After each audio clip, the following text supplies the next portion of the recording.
Ibu bapak, saudara-saudari yang dikasihi oleh Kristus Yesus, kita akan langsung melaksanakan perpunguan Nahohom atau kebaktian hening, mengingat detik-detik kematian Yesus Kristus di Bukit Golgota untuk menebus segala dosa kita. Oleh karena itu, mari kita persiapkan hati dan pikiran kita. Kita bernyanyi dari buku Ende nomor 81 ayat 1 dan ayatnya yang kedua.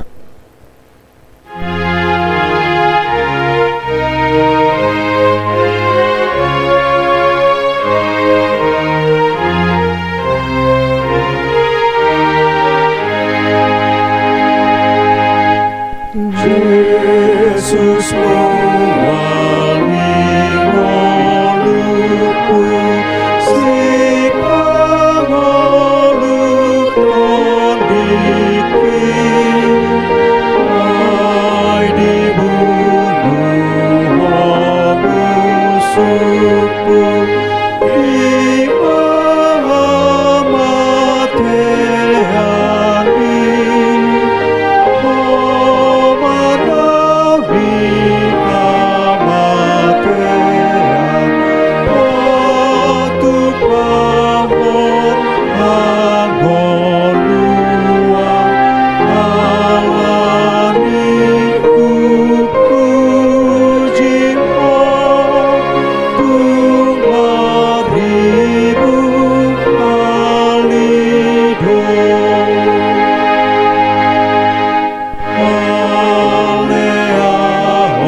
Seperti banyak orang akan tertegun melihat dia, begitu buruk rupanya, bukan seperti manusia lagi, dan tampaknya bukan seperti anak manusia lagi.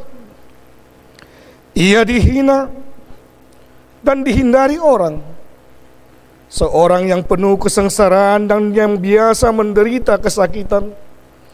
Ia sangat dihina, sehingga orang menutup mukanya terhadap dia. Dan bagi kita pun dia tidak masuk hitungan. Tetapi sesungguhnya penyakit kitalah yang ditanggungnya, dan kesengsaraan kitalah yang dipikulnya. Padahal kita mengira dia kena tulah, dipukul dan ditindas Allah. Tetapi dia tertikam oleh karena pemberontakan kita, dia diremukkan oleh karena kejahatan kita. Ganjaran yang mendatangkan keselamatan bagi kita ditimpakan kepadanya, dan oleh bilur-bilurnya kita menjadi sembuh. Kita sekalian sesat seperti domba yang masing-masing kita mengambil jalannya sendiri. Tetapi Tuhan telah menimpakan kepadanya kejahatan kita sekalian. Dia dianiaya, tetapi dia membiarkan dirinya ditindas dan tidak membuka mulutnya. Sama seperti anak domba yang dibawa ke pembantaian, seperti induk domba yang keluh di depan orang-orang yang menggunting bulunya, ia tidak membuka mulutnya. Orang menempatkan kuburnya di antara orang-orang fasik, dan dalam matinya ia ada di antara penjahat-penjahat. Sekalipun ia tidak berbuat kekerasan dan tipu tidak ada dalam mulutnya. Tetapi Tuhan berkehendak meremukkan dia dengan kesakitan. Apabila ia menyerahkan dirinya sebagai korban penebus salah, dan kehendak Tuhan akan terlaksana olehnya. Kita bernyanyi dari buku ND nomor 88 ayat 1 dan ayatnya yang keempat.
Saudara-saudari yang terkasih, kini kita akan mendengarkan seruan dan jeritan Tuhan Yesus di kayu salib dalam penderitaan yang dialaminya. Sebagai manusia sekaligus anak Allah, Dia memberikan teladan ketaatan yang sempurna kepada Bapa. Tubuhnya yang terluka oleh cambukan menjadi semakin perih oleh keringat yang membasahi tubuhnya. Pernahkah saudara merasakan luka yang diberikan asam? Oh, perih, sungguh amat perih. Demikian Yesus merasakan perihnya luka-luka di sekujur tubuhnya. Ia merintih kesakitan, ia mengerang, ia berjuang melawan sakitnya. Terik matahari juga seolah-olah ikut menyayat tubuhnya yang sudah terkoyak. Oh Tuhan, betapa perih dan sakitnya penderitaanmu karena dosa-dosa kami. Saudaraku, bukankah seharusnya kitalah yang harus menderita dan merasakan hukuman dan kesakitan? Bukankah seharusnya kitalah yang tergantung di kayu salib itu? Mari Bapak Ibu saudara-saudari, renungkanlah itu di dalam hatimu. Mari Bapak Ibu saudara-saudari, bersujudlah melalui doamu di kayu salib Yesus serta memohon ampun. Mari dehita buku de nomor 100 lalu ayat sada dohot ayat tolu.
Ya Bapa, ampunilah mereka, sebab mereka tidak tahu ya apa yang mereka perbuat. Meskipun Tuhan Yesus mengalami siksaan, cacian, makian, hujatan, bahkan pukulan, Dia tetap mengasihi orang-orang yang menyiksanya. Para serdaru yang mencambuk, mencemooh, meludahi dan membentak tidak membuat Tuhan Yesus berhenti dari pekerjaannya untuk menyelamatkan. Meskipun darahnya menetes dari kepalanya, Dia tetap meminta pengampunan dari Allah kepada manusia. Di saat nyawanya terancam, bahkan kedengkian dan hujatan mencekam serta bertubi-tubi, Yesus masih memohon kepada Bapa di sorga yang mengutusnya, lalu berkata, "Ya Bapa, ampunilah mereka, sebab mereka tidak tahu apa yang mereka perbuat." Seringkali orang percaya meninggalkan imannya ketika berhadapan dengan penderitaan. Seringkali kita orang beriman menjauh dari Tuhan ketika sakit penyakit datang, ketika ancaman mencekam. Kita tidak mau berseru kepada Tuhan. Hari ini kita diajari untuk meneladani Tuhan Yesus melalui penderitaan yang dialaminya. Dia memberikan teladan bahwa iman dan pekerjaan yang baik tidak dapat dihentikan oleh apapun. Sukacita atau duka cita hendaklah menjadi kesempatan untuk memperlihatkan bahwa kita sudah menerima Kristus. Perbuatan yang jahat tidak boleh menjadi penghalang bagi kita untuk mengasihi sesama. Bahkan ketika kejahatan semakin merajalela, fitnah, cercaan, makian dan hujatan, itu adalah kesempatan bagi kita untuk meneguhkan iman dengan mendoakan orang-orang jahat, mendoakan orang-orang yang membenci kita supaya mereka bertobat. Kita belajar supaya tidak seorang pun dari kita membalas kejahatan dengan kejahatan. Marilah saudaraku menjadi pemaaf dan pengampun. Mari kita siap buku de nomor 82 ayat 2.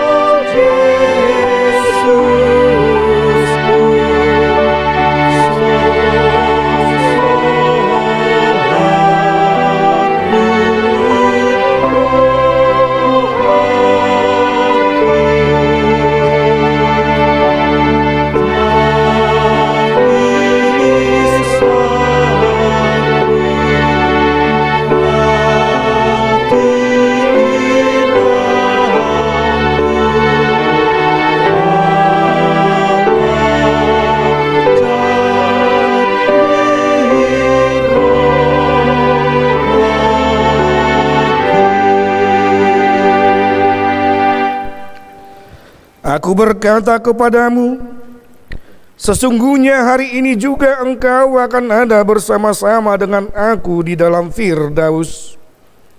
Tuhan Yesus disalibkan bersama dengan dua orang penjahat. Meskipun bersama-sama disalibkan dengan Tuhan Yesus, kedua penjahat ini memiliki pemahaman yang berbeda akan kesiapaan Yesus bagi dirinya. Yang satu berkata, supaya Tuhan Yesus memperlihatkan kemahakuasaannya untuk melepaskan mereka dari kayu salib itu. Tetapi yang satu lagi, dengan merendahkan dirinya kepada Tuhan Yesus, ia memohon belas kasihnya. Ia tahu bahwa Yesus adalah orang benar. Yesus bukan penjahat, bukanlah juga seorang pendosa. Ia tahu bahwa yang tersalib itu adalah anak Allah juru selamatnya. Itu sebabnya ia memohon, Yesus, ingatlah akan aku apabila engkau datang sebagai raja. Permohonan ini dari seorang yang menyadari dosanya dan mau kembali kepada Allah. Dia menyesali kejahatannya dan merasa patut untuk menerima hukuman, tetapi dia tidak berputus asa di dalam keberdosaannya. Dia mengingat dan mengenal bahwa Tuhan Yesus yang tersalib di sampingnya akan memberikan pengampunan kepadanya. Ia tidak mau kehilangan kesempatan untuk meminta dari Yesus. Tuhan Yesus mengetahui bahwa penjahat itu meminta keselamatan yang datang dari imannya. Seorang penjahat itu menyadari akan dosa-dosanya. Saudaraku, renungkanlah peristiwa ini di dalam hatimu. Sadarlah bahwa kita sama dengan kedua penjahat itu. Kita bergelimang dosa. Namun mampukah kita menyadarinya dan memohon ampun kepada Yesus? Apakah kita mau seperti satu orang di antara penjahat mengakui keberdosaannya? Saudaraku, datanglah kepada Tuhan Yesus, akuilah segala dosa-dosamu, supaya Dia mengampuni engkau, supaya engkau menjadi pewaris kehidupan kekal yang telah disediakannya. Janganlah pernah berhenti memohon keampunan dosa kepadanya. Setiap hari mintalah pengampunan. Setiap hari akuilah dosa-dosamu. Jadilah seperti Tuhan Yesus di dalam kesesakan, dalam penderitaan yang dirasakannya. Dia tetap mau dan mampu menolong, peduli, berempati, bahkan mengampuni. Maukah saudara menjadi berkat kepada semua orang? Mari kita bernyanyi dari Kidung Jemaat 149 ayat 2.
Dari kayu salib, Tuhan Yesus memandang Maria ibunya dan juga kepada muridnya. Dia melihat kesedihan dan tangisan Maria ibunya. Penderitaan dan kesakitan yang dia rasakan di kayu salib tidak membuat Yesus melupakan orang-orang yang mengasihinya. Dia meneguhkan dan menguatkan Maria serta murid-muridnya. Dia tetap peduli untuk membangun dan memperbaiki persekutuan orang-orang yang mengasihi Dia. Dari kayu salib, Yesus mengajarkan kepada kita bahwa persekutuan orang percaya bukanlah didasarkan kepada hubungan keluarga saja, melainkan persekutuan yang baru oleh karena darah Tuhan Yesus Kristus. Perkataan Tuhan Yesus di kayu salib ini hendaknya membawa pembaharuan di tengah-tengah persekutuan kita di dunia ini, supaya setiap keluarga saling menguatkan, meneguhkan, saling menopang, saling mendoakan. Kasih di tengah-tengah keluarga hendaknya dinyatakan dalam kasih kepada semua orang, tidak melihat rupa, status maupun kedudukan. Sebab orang percaya dipersatukan di dalam darah Kristus. Kita semua adalah satu keluarga di dalam Yesus Kristus. Satu keluarga yang telah ditebus melalui darah Yesus di Golgota. Eloi, Eloi, lama sabachthani. Allahku, Allahku, mengapa engkau meninggalkan aku? Ketika Tuhan Yesus mengalami penderitaan di kayu salib, bukan berarti bahwa Allah telah menjauh darinya, tetapi hal ini menjadi suatu peringatan kepada kita bahwa tidak ada lagi penderitaan yang lebih sakit jika Allah meninggalkan dan berpaling dari kita. Apabila Allah telah menjauhkan dirinya serta tidak peduli lagi kepada ciptaannya, berarti kita telah berada dalam kematian yang kekal. Kiranya perkataan Tuhan Yesus ini terukir indah di dalam hati orang yang percaya, sehingga dalam setiap penderitaan kita tetap mengingat bahwa Allah selalu bersama-sama dengan kita. Dalam setiap penderitaan yang kita alami, Dia hadir memelihara kita. Dia tetap bekerja dan berkarya. Di saat kita mengalami ancaman sakit penyakit, kehilangan anggota keluarga, ekonomi yang terpuruk, kita harus yakin dan percaya bahwa Allah tidak pernah meninggalkan ciptaannya. Dia tidak pernah meninggalkan kita, asalkan kita tetap teguh dalam iman dan percaya kepadanya.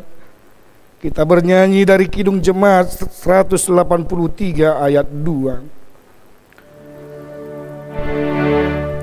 Salibmu Kristus tanda pengasihan, mengangkat hati yang remuk redam, membuat dosa yang tak terperingan di lubuk cinta Tuhan terberang. Di dalam Tuhan kami balik lagi, insan bernoda kini berseri, teruras darah suci yang mengalir, disalib pada bukit Kalvari.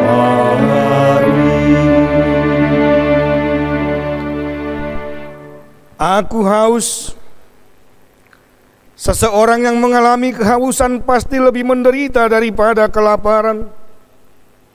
Aku haus adalah ucapan yang keluar dari mulut Yesus ketika Dia tersalib.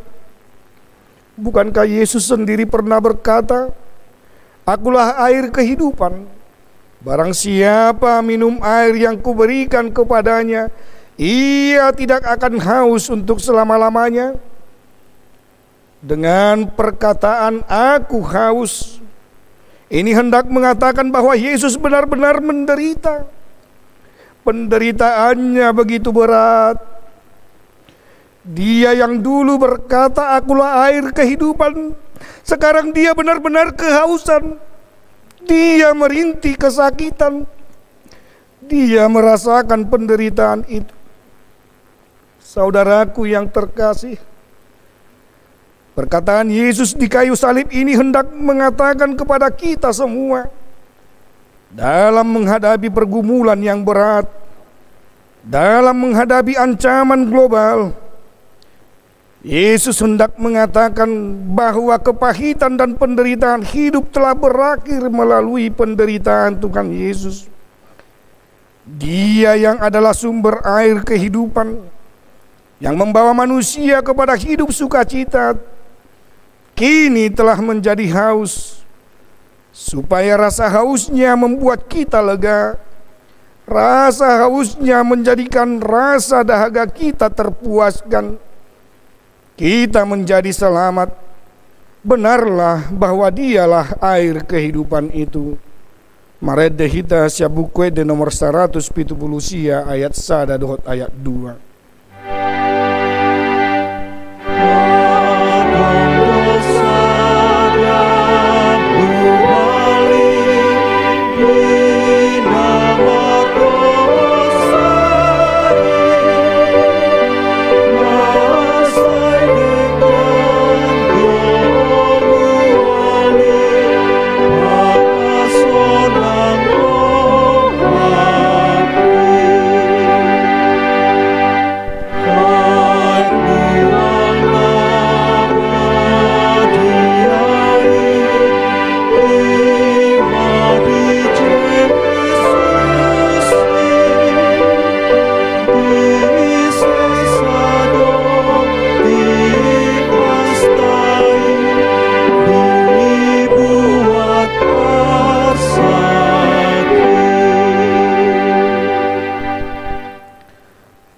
Sudah selesai.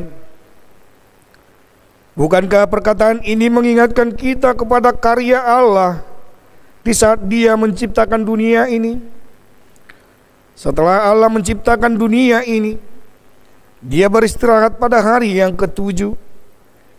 Dia menyelesaikannya dengan begitu baik dan begitu sempurna. Tuhan Allah berfirman bahwa semua baik adanya. Sudah selesai. Saudaraku, semuanya sudah selesai ketika Kristus mati di kayu salib. Melalui kematian Tuhan Yesus Kristus, semua janji Allah tentang Mesias sudah digenapi. Waktu yang baru sudah dimulai. Hidup yang baru sudah diberikan, yaitu hidup yang sudah ditebus Tuhan Yesus melalui pengorbanannya yang telah diselesaikannya. Barang siapa yang hidup dalam Kristus, dia sudah menjadi manusia yang baru. Ya Bapa, ke dalam tangan-Mu kuserahkan nyawaku. Akhirnya dia melewatinya dengan tetap terhubung dengan Bapa di sorga. Ia telah merasakan seluruh siksaan dan penderitaan itu.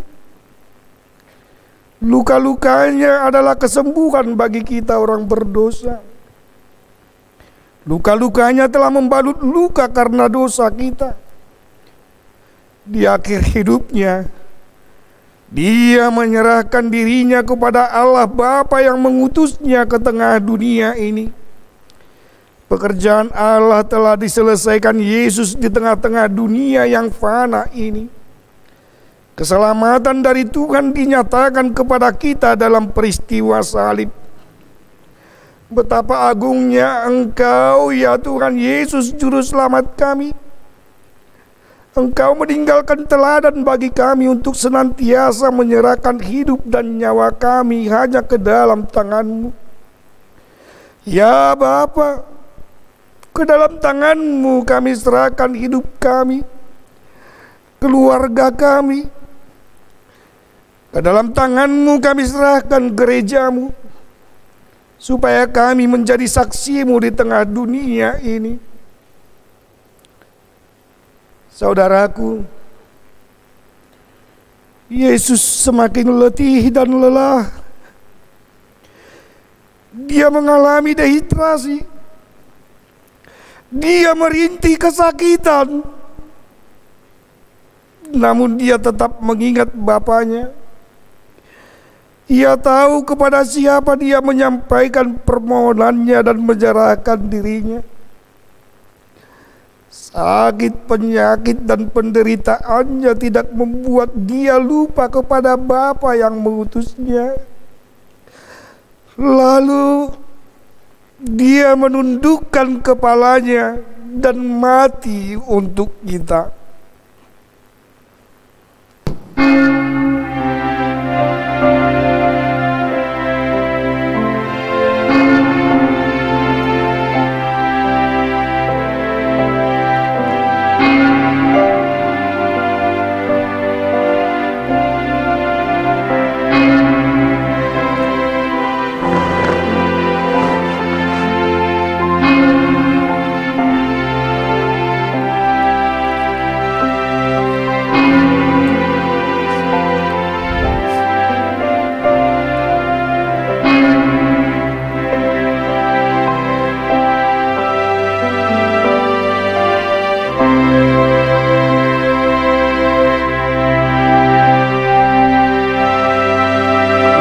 Bangkit berdiri Ibu Bapak, saudara-saudari. Kita menyanyikan buku Ende 335 ayat 1 dan ayatnya keempat.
Dan duduk di kursi masing-masing, berdoa kepada Tuhan.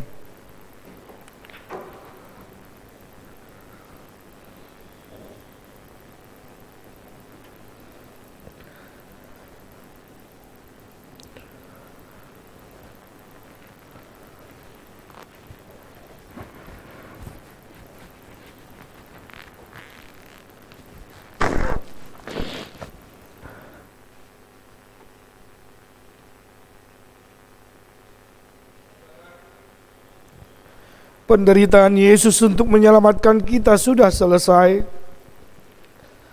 Sakit dan rintihannya sudah berakhir. Ia tidak merasakan pahit getirnya tergantung di salib. Tusukan paku di tangan dan kakinya, serta mahkota duri yang tertancap di kepalanya sudah berakhir. Matahari juga redup dan semakin gelap. Sepertinya matahari ikut berduka dan tak mampu bersinar karena sinar yang sesungguhnya, yaitu Yesus Kristus, telah pergi. Para ahli berkata, itu adalah peristiwa gerhana matahari. Jika mereka berkata bahwa peristiwa itu adalah karena gerhana, iman kita berkata bukan. Peristiwa itu bukanlah karena gerhana matahari. Bila ada orang berkata itu adalah karena asap dan debu akibat gunung Merapi yang meletus sehingga terjadi kegelapan, iman kita berkata tidak.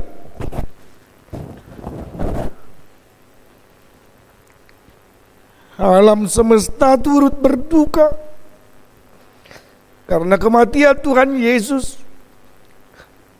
Matahari semakin redup dan akhirnya berhenti bersinar. Alam menjadi gelap gulita. Gempa terjadi dan angin badai melanda. Kuburan orang-orang yang sudah meninggal terbuka. Dan banyak orang kudus mengalami kebangkitan. Pada saat yang bersamaan, tirai bait Allah yang memisahkan ruang yang maha kudus terkoyak. Setelah para serdadu melihat apa yang terjadi, mereka menjadi ketakutan dan bersaksi, sungguh dia ini adalah anak Allah. Kematian Yesus membawa sukacita dan keselamatan bagi dunia ini. Melalui kematiannya, pintu sorga dibukakan kepada kita. Kehidupan kekal diberikannya kepada kita. Hari ini, patutlah kita menyesali dosa kita. Dan marilah bangkit berdiri seraya bernyanyi, Awot Tama, oh Tuhan.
Sebagian daripada karunia itu kami serahkan kembali sebagai persembahan kepada Tuhan. Terimalah dan berkatilah persembahan umat-Mu ini, agar dapat kami pergunakan untuk pekerjaan dan pelayanan kerajaan Tuhan di dunia ini. Bukalah hati kami untuk mengenal betapa banyak berkat dan karunia yang kami peroleh dari Tuhan, supaya kami senantiasa bersyukur kepadamu di dalam nama Yesus Kristus Tuhan kami. Amin.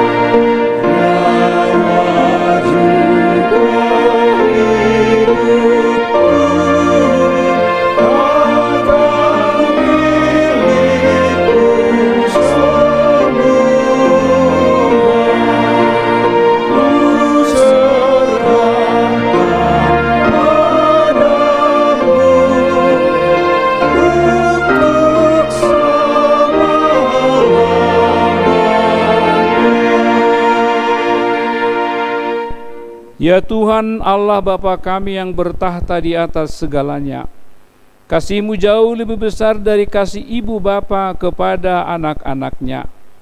Anugerah kasih-Mu tak ternilai karena anak-Mu yang tunggal Engkau utus menjadi manusia, menderita sengsara, dihina dan disesah hingga disalibkan dan mati untuk kami. Segala hutang dosa kami telah dihapuskan dan diselamatkan dari kuasa dosa, maut, dan iblis. Sebab itu kami puji nama-Mu yang kudus, karena dengan kematian-Nya kami didamaikan dan dipersatukan dengan Allah Bapa. Ya Tuhan Yesus Kristus, domba Allah yang menanggung segala dosa kami dan dosa seluruh umat manusia. Terima kasih kepadamu dan terpujilah Engkau selama-lamanya. Peliharalah jemaat-Mu yang Engkau tebus dan yang Engkau satukan. Teguhkan bagi kami keampunan dosa dan damai yang Engkau anugerahkan. Kuduskan kami agar dapat dipersatukan di dalam persekutuan yang kudus di surga. Salibkan kemanusiaan kami yang lama dengan segala keinginan yang tidak baik di dalamnya, agar kami kudus menghadap Bapa di surga. Kami berserah kepadamu dan membuka hati kami untuk-Mu. Kami adalah milik-Mu dan Engkau adalah milik kami. Dan jangan biarkan kami terpisah dari sisi-Mu. Sertai dan persatukanlah Engkau dengan kami. Kuatkan iman kami kepadamu agar tetap teguh sampai akhir hidup kami.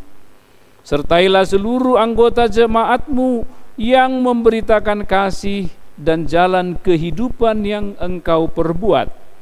Ya Tuhan, walaupun mati ataupun hidup, Engkaulah Raja dan Tuhan kami. Kasihanilah kami, ingatkanlah kami di dalam kemuliaan-Mu, dan bawalah kami ke dalam kesentosaan bersama dengan Allah di surga. Amin. Bapa kami yang di surga, dikuduskanlah nama-Mu, datanglah kerajaan-Mu. Jadilah kehendak-Mu di bumi seperti di surga. Berikanlah kami pada hari ini makanan kami yang secukupnya, dan ampunilah kami akan kesalahan kami, seperti kami juga telah mengampuni orang yang bersalah kepada kami. Dan janganlah membawa kami ke dalam percobaan, tetapi lepaskanlah kami daripada yang jahat.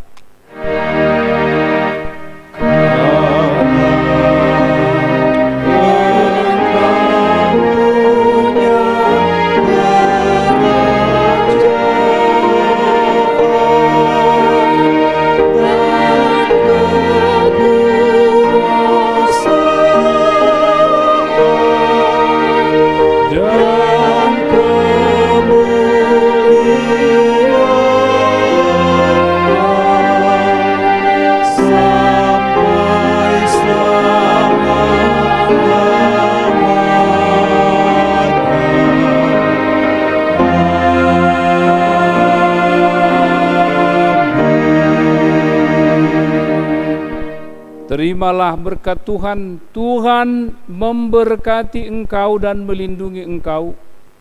Tuhan menyinari engkau dengan wajah-Nya dan memberi engkau kasih karunia.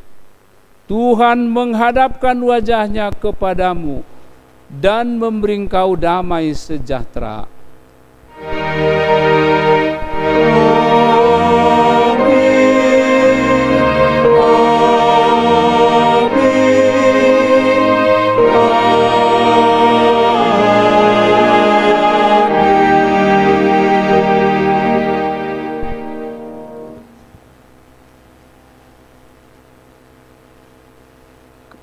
Kami seluruh pendeta dan majelis HKBP Tebet menyampaikan selamat Hari Jumat Agung, kiranya kasih Kristus terus menyertai dan melindungi kita. Amin.